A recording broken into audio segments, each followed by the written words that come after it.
Et d'abord, une tendance qui inquiète le monde médical. De plus en plus de patients, des jeunes filles surtout, embellissent leur physique via le numérique et des applications comme Snapchat ou Instagram.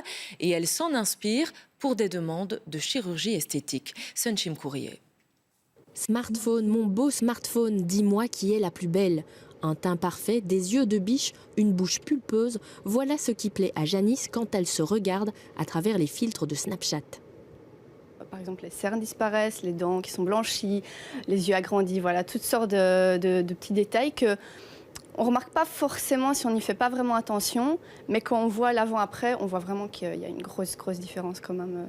Cette étudiante de 24 ans l'admet, elle préfère son image sublimée par les différentes applications.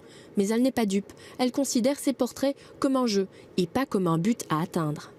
Pour ces filtres-là spécifiquement, je pense que vraiment ça enlève les défauts et que du coup ça nous renvoie une image peut-être comme on voudrait être de nous, quoi.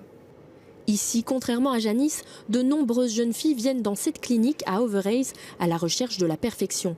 Elles sont jeunes, parfois 15 ans à peine, et aujourd'hui ce qu'elles veulent, c'est ressembler à leur selfie en version améliorée.